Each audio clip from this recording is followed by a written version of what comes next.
You might have KPIs, performance measures, metrics, or indicators of success in a column in your strategic plan. But that doesn't necessarily mean what's in that column is doing any meaningful measuring.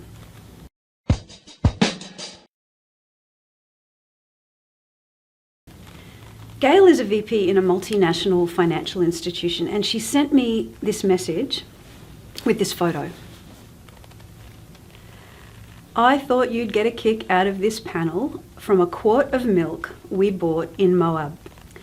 These co-op farmers are measuring themselves on how much their cows love them. We had fun trying to think of the ways they could measure that. Number of hugs they receive at milking time, number of Valentines received year over year. Well, Gail's point is that what the co-op have listed as measures are not really measures at all.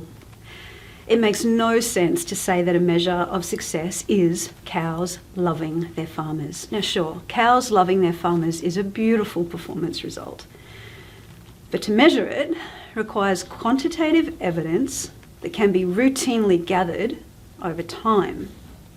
And that brings us to a really bad assumption that's often untested when it comes to performance measures or KPIs.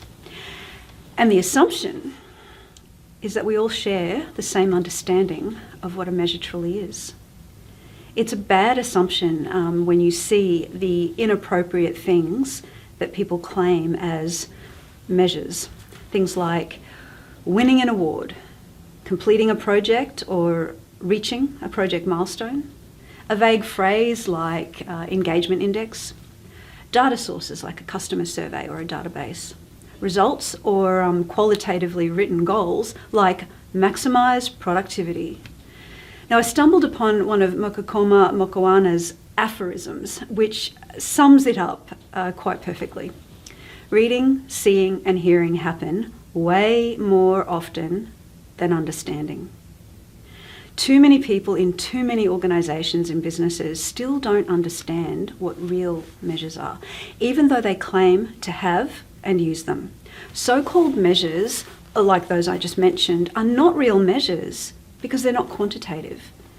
And they're most certainly not performance measures because they're not quantifying a result over time so we can see improvement. One discerning feature of a real performance measure is that it's quantitative or made up of numbers. Another discerning feature of a real performance measure is that it's tracked over time. Now that's because we measure performance essentially to know how much something is changing, relative, I guess, to how much we want it to change, through the actions that we take over time in order to change it. So how much of our cows love us is a cute idea and a fun marketing tactic. It is not a measure of performance. Now you might have KPIs, performance measures, metrics or indicators of success in your strategic plan, but are they really measuring anything? Maybe go have another look.